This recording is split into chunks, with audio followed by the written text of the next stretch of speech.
Welcome back. For this second half, we'll have a little bit something different from Sudbury. We'll be now having something about Brazil with Poliana Toledo and Raphael Hunger. Both are PhD students, and will give us a presentation about the geological evolution and metallogenesis. So we are with you, Poliana, whenever you're ready. Okay, thank you, Nicholas.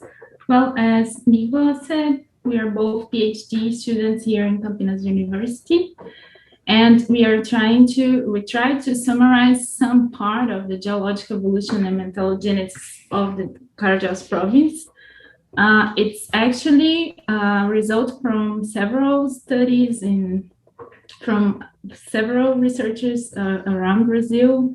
I believe we will show about 35 years of studies, very, very summarized here. Rafa, do you want to say anything? No, just it's a real pleasure for me to be here. So I hope you enjoy this presentation. We put some effort on it, so I think it will be great. Yeah, thank you all for inviting us. So just starting, I'll show you the location of the Carajás province. It's here in the north part of Brazil, and we have the province divided into two domains, which is Carajás and Rio Maria itself. And we are mainly focusing today into Carajás domain. And the province is bounded by Paleoproterozoic domains. So we have here an overall structural framework of the domain.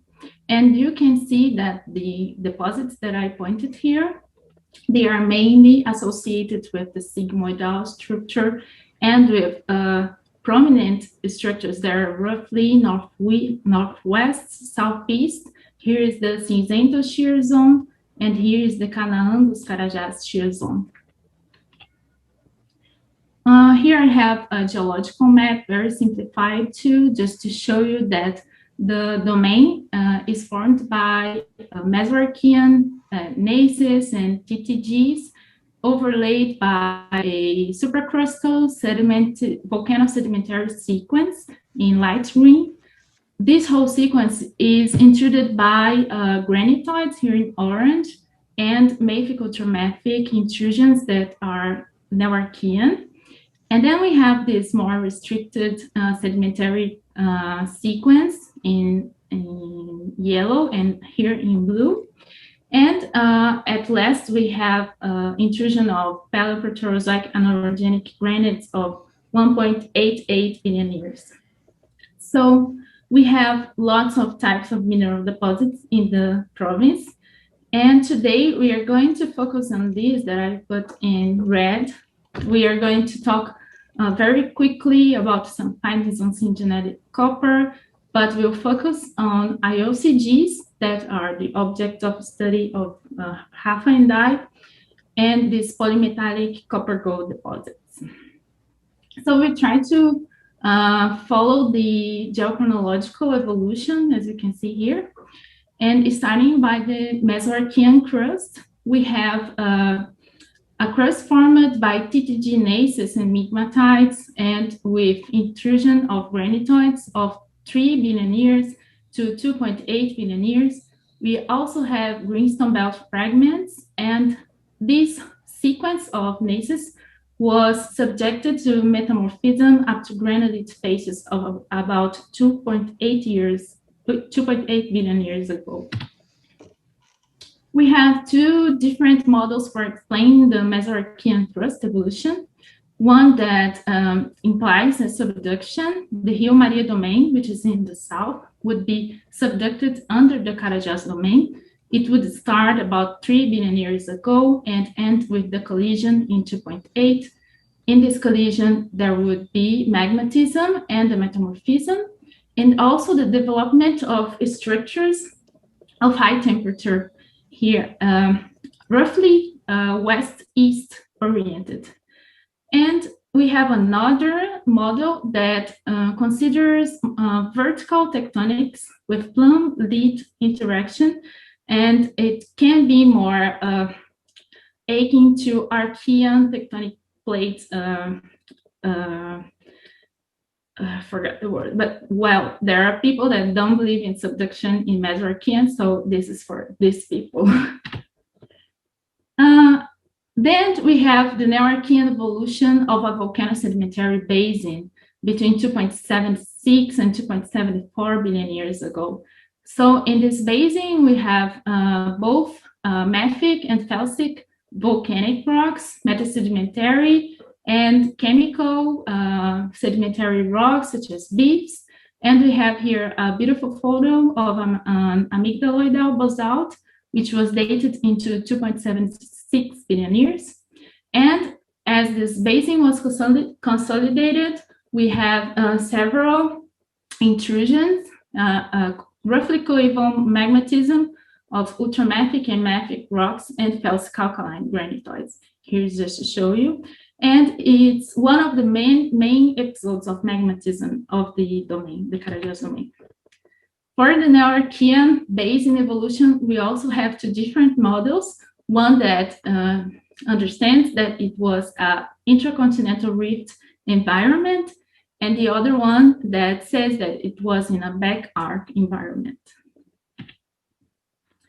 So during basin consolidation and mafic-ultramafic intrusions, we had the formation of these mafic-ultramafic complexes that are layered and cumulated complexes, such as Luanga and Vermelho. This is here, all these ones in black. And we have like chromatite layers in norites and dunites and orthopyroxene layers, which are very beautiful.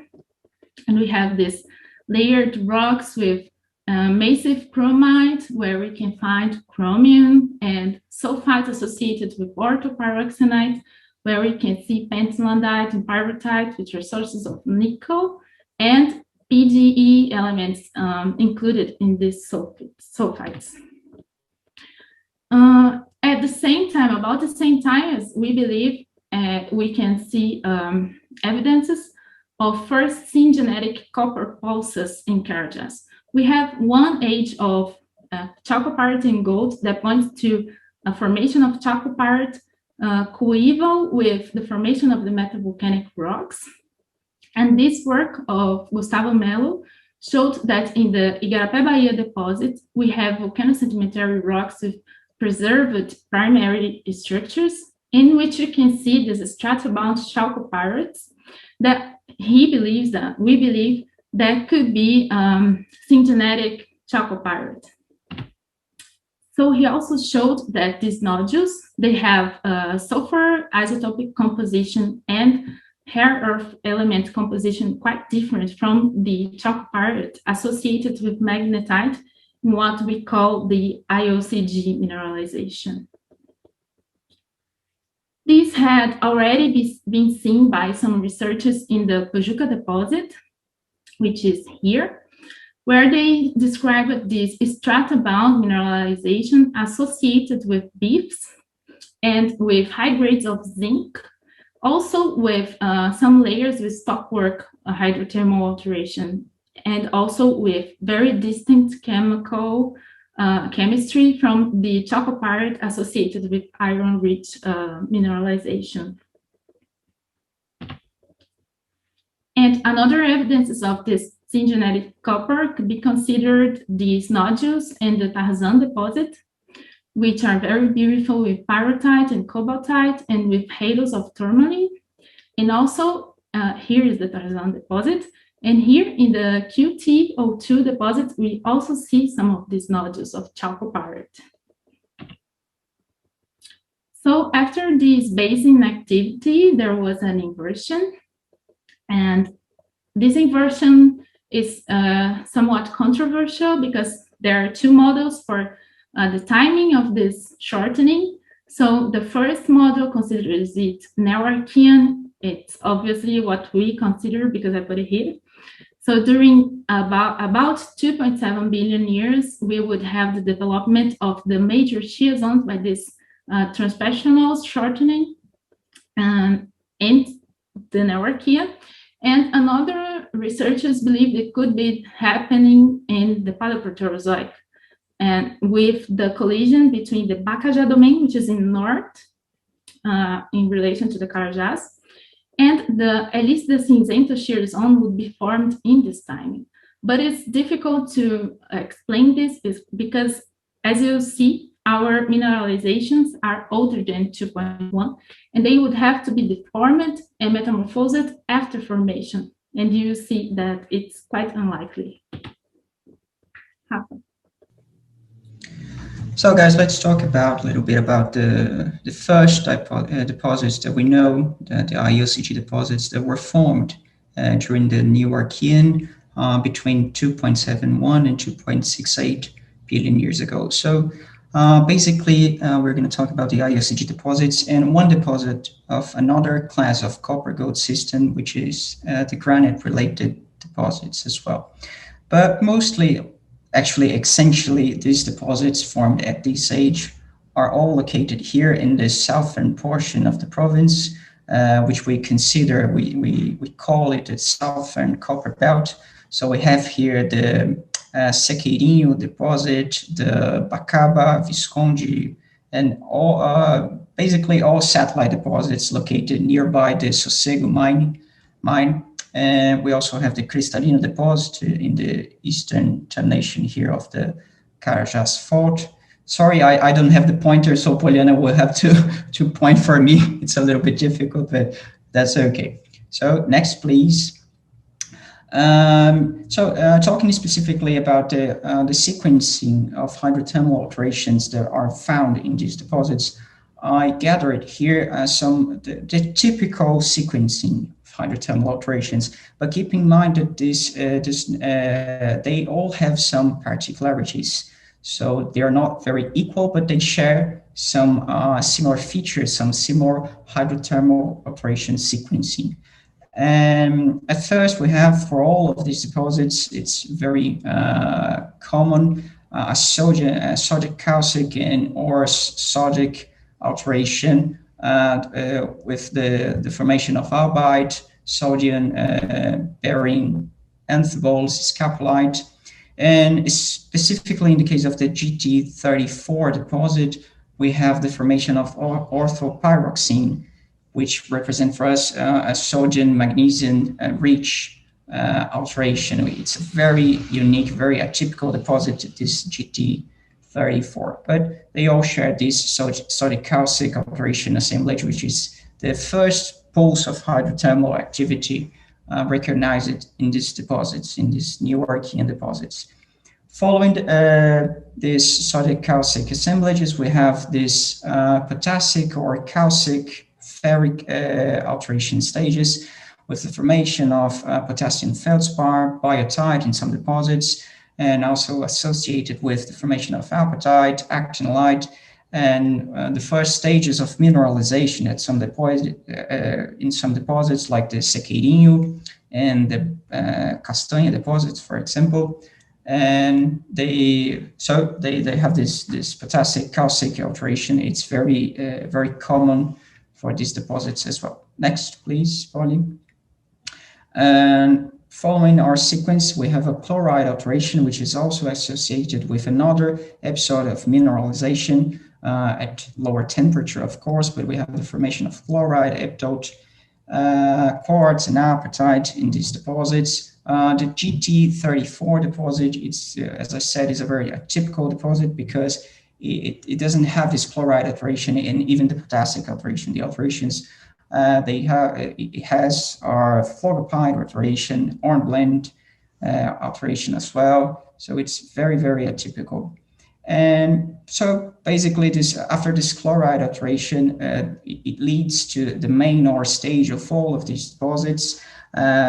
These ore stages mainly represented by breccia bodies, as you can see in these pictures. So we have dominantly chalcopyrite and magnetite with associated pyrrhotite and pentlandite, especially in the Jatobá and Castanha deposits, which are very nickel and cobalt enriched deposits, and also associated with gold, millerite, and apatite, and monazite.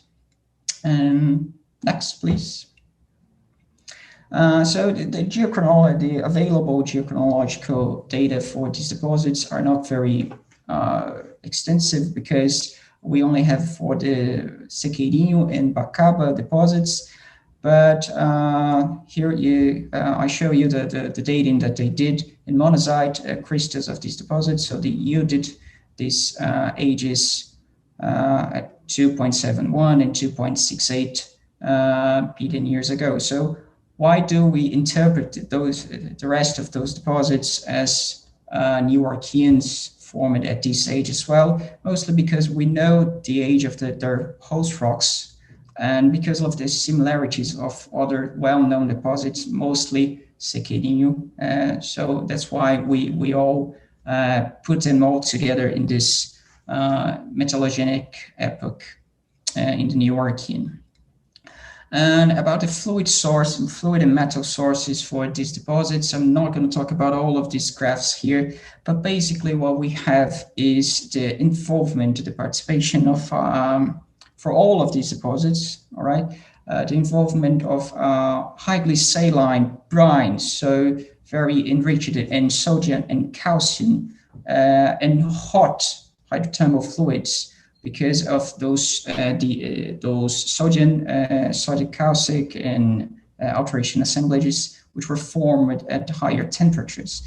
So we have the involvement of this type of fluids that when they mix at the ore sites with lower temperature and less saline fluids, they trigger ore precipitation, and this fluids, the secondary fluids, can be interpreted as meteoric water or bitumen fluids. So so the mixing of these two types of fluids triggers ore precipitation for this new Archean deposit. So that's why we're summing up everything that is shown basically by studies of stable isotopes and fluid inclusions.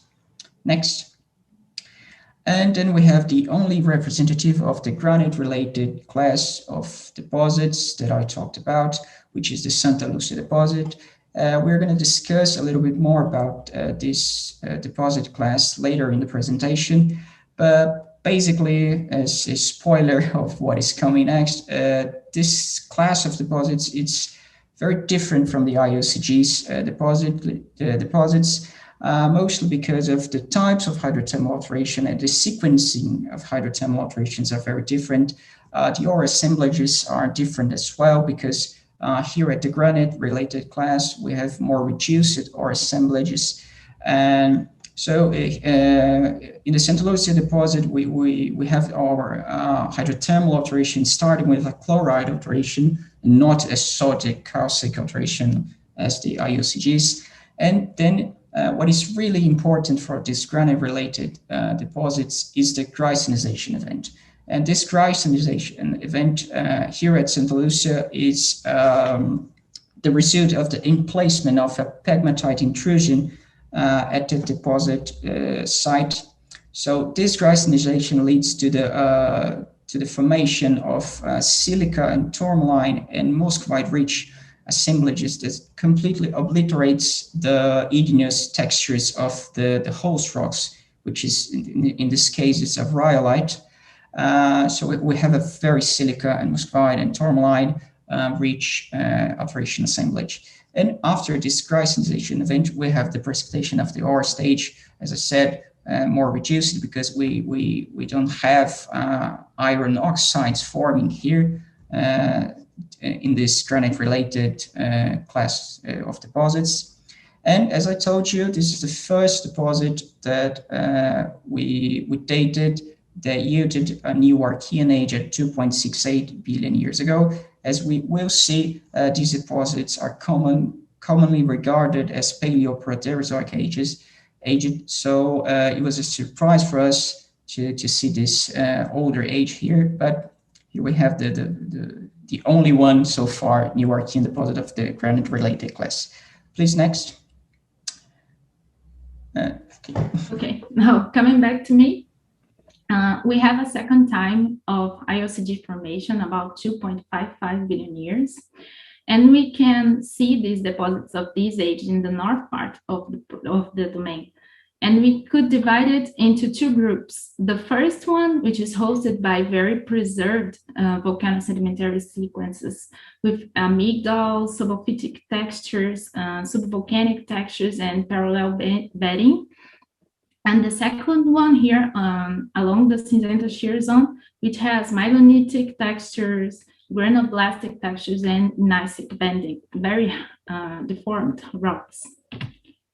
And as Rafa said, the overall of hydrothermal alteration is similar, but mineral associations and textures are different in each deposit. But we have a sodic-calcic regional alteration with the formation of hastingite, actinolite, albite, and scapolite. And we have in the sequence a potassic and potassic iron alteration, which is very characteristic of these deposits because of this massive formation of almandine, frequently associated with biotite, magnetite, grunerite, and we can also have tourmaline formation in this stage of alteration. The mineralization, we also see different textures, but we always see copper and iron-rich sulfides in association with magnetite in breccias or structurally oriented massive ore, or for example, veinlets. We have all these kinds of mineralization. And we also have a later chloride and or carbonate formation, which is frequently associated with chalcopyrite, the second generation of chalcopyrite. So geochronology records, we have a lot of records here in monazite, biotite, and molybdenite. We always have this 2.5-ish age for these deposits. Here are more of these records on molybdenite and salobo. Here we have one monazite of a younger age.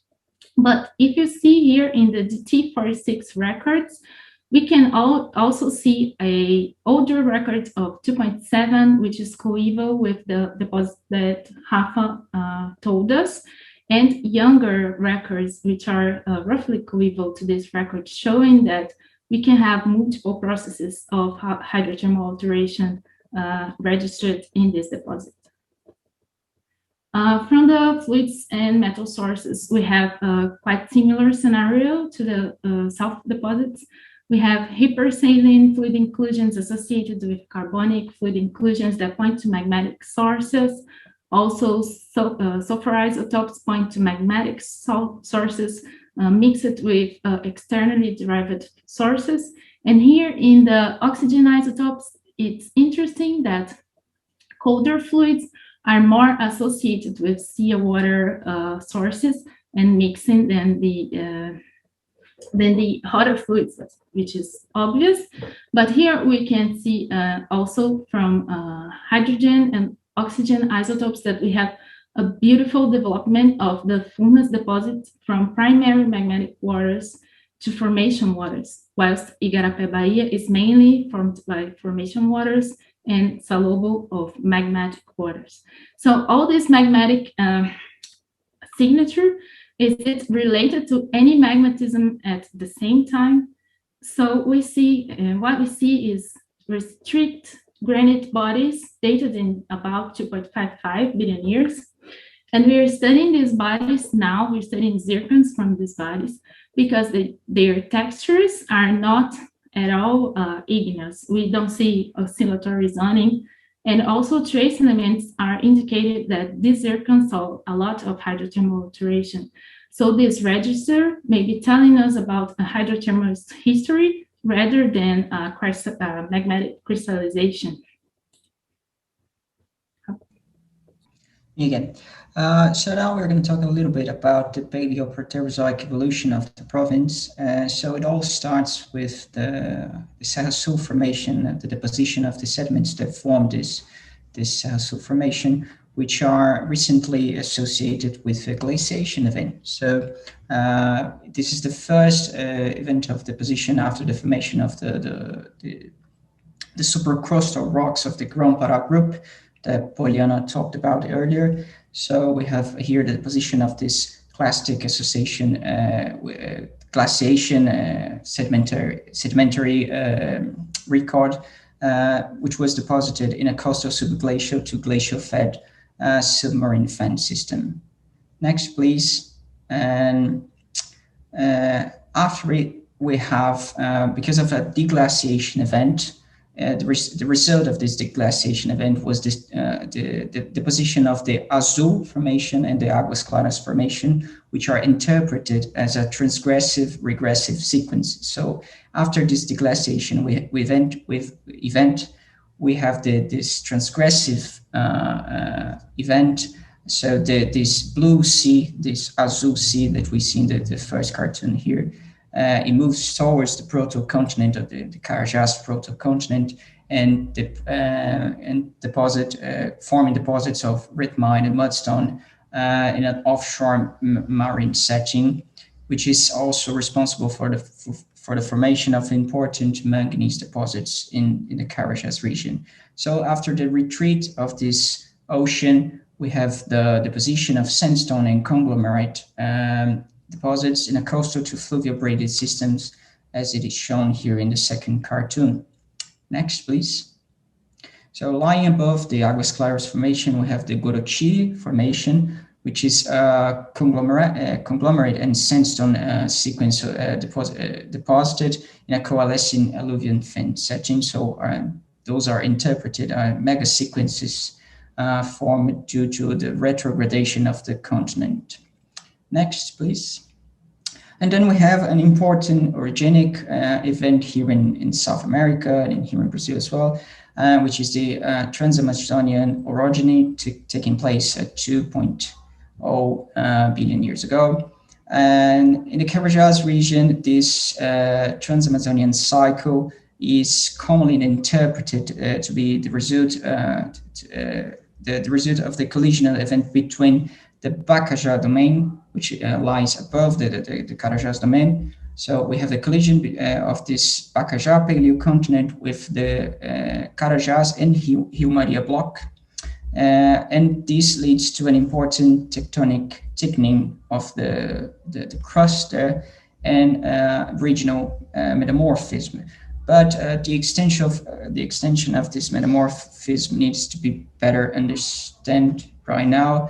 And currently we have several students, including Poliana, that is trying to tackle this problem, this regional metamorphism, because it still needs to be better constrained. What is the extension of this event, especially in the northern portion of the province? So next, please. And after the Trans-Amazonian cycle, we have another distension event, so opening of space that allowed the emplacement of several granite stocks throughout the province. So here we have several granite stocks here in the Rio Maria domain, Iridi-Xingu domain, and also in the Carajás domain, all these warm colored granite stocks here that Poliana is showing you guys. Next, please. So as I told you, this granite magmatism event that took place at 1.88 billion years ago was widespread along the Amazonian craton, and it's mostly represented by the Watuman large igneous province that is also studied in the Tapajós province. And these granite stocks were placed between 1.88 and 1.85 billion years ago. And as I told you, in a dominantly distensional regimen. And in the Carajás domain specifically, they interpret these granites as moderately reduced and ferron A-type granites that were derived from partial melting of the Meso into Neoarchean crustal and igneous sources without significant mantle contribution. So their formation are basically because of the partial melting of those rocks that Polly talked about earlier, those basement rocks. So they were the sources for this, the genesis of this granite stocks at 1.88. Next, please. And the reason they are so, this granite magmatism event is so important is because we also have IOCG deposits and granite-related deposits forming coevally to this event. So at 1.88, the IOCG deposits are also located here in the southern portions. We have here the Sossego and the Alvo 118 IOCG deposits, and we have also several granite-related deposits, such as the Brevis deposit, the Estrela deposit, Tarzan, and Águas Claras. Thanks, buddy. Next. So talking specifically about the IOCG deposits formed in the Paleo-Proterozoic, they all, the Sossego and the Alvos 118, Alvos 118 in Portuguese, sorry, they all share the same evolutionary sequencing of hydrothermal alteration that, if you recall, it's very similar to the Neoarchean IOCG deposits as well. So starting with a sodic calcic alteration, followed by a potassic alteration with potassium feldspar and biotite, and also followed by a chloride alteration, then ore precipitation, and later hydrolytic alteration. Next, please. So here we have also, no, come back one, please. Yeah, okay. So here we have the breccia bodies, the Sossego deposit in Alvo 108 and 18. But we have some important differences as well of these deposits, the Paleo-Proterozoic deposits from the Neoarchean ones, the Neoarchean IOCG ones. So the first important difference is that these deposits are shallower, are considered shallower representatives of the IOCG clan when compared to the Neoarchean ones, which were formed deeper in the crust. Here we have also another difference, which is the potassic alteration and the chloride alteration seems to be much more expressive here in the Paleo-Proterozoic. And the ore assemblage is also a little bit different because these deposits are not very well enriched in nickel and cobalt as well. So next, please. The available geochronological data for these deposits for the Sossego in Alvo 118. So we have dated monazite and xenotime from the ore zones of these deposits, and the ages that we have obtained are, as I told you, 1.87, 1.88 billion years ago to the formation of these IOCG deposits. Next.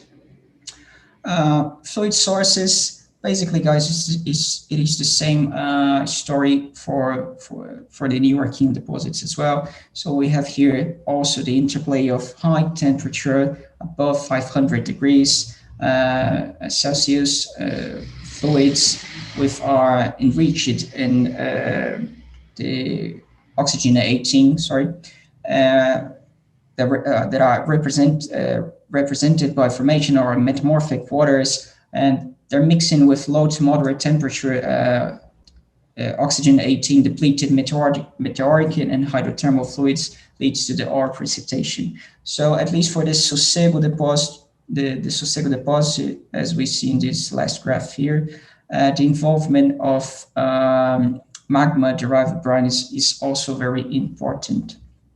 Next, please. And Rafa, I believe we're running out of time. Could anyone tell us if we still have time? Yeah, I have no idea. Well, you can finish. I mean, we're getting close of yeah, you're running out of time, but we can just finish your presentation and then continue with the other ones. And if somebody has any questions, they can just put it in the chat. Okay, like we're almost finished. Yeah. So very briefly, the granite-related deposits that we discussed when I was talking about the Santa Lucia deposit. So there are major differences from the IOCG clan, such as the lack or small concentration of iron oxides, the more reduced ore assemblage, the discrete or absence of sodic calcic alteration, and the pervasive greisenization alteration stages, which is very important, and a geochemical signature that suggests the more elevated values of granitophile elements such as tungsten, bismuth, beryllium, lithium, and others. So next, please. So here we have perhaps the most well-known deposits, the Paleo-Proterozoic deposits of this class, which are the Brevis and the Estrela deposits, and they share a similar sequencing of hydrothermal alterations with the Santa Lucia deposits, starting with this potassic alteration, or even in the case of the Estrela deposit, a sodic calcic alteration, which is followed by this greisenization event, so the formation of tourmaline, muscovite, sometimes fluorite, topaz, and in some deposits, so which is very important. That leads to the next, to the ore formation. So here we have a very distinct ore assemblage with chalcopyrite, cobalt-rich arsenopyrite, pyrite, molybdenite, pyrrhotite, and other sulfides. But importantly, with, as I told you, sulfides enriched with these granitophile elements, such as casterite, bismuthite, molybdenite, and others. And after the ore stage, we have this stockwork, in the style of the ore is stockwork veins or pressure bodies as well. Next. So here's the available geochronological data for these deposits. So we have here in the left the dating of monazite for the Brevis deposit and an isochronage for the Estrela deposit, which were showing us a Paleo-Proterozoic age. Next. And the fluid sources for these deposits.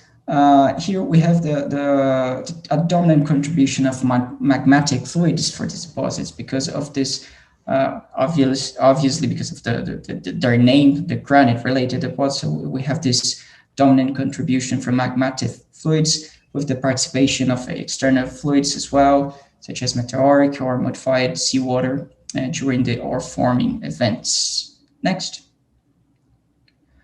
And here is a very interesting study that came out this year, actually, with multiple sulfur isotopes.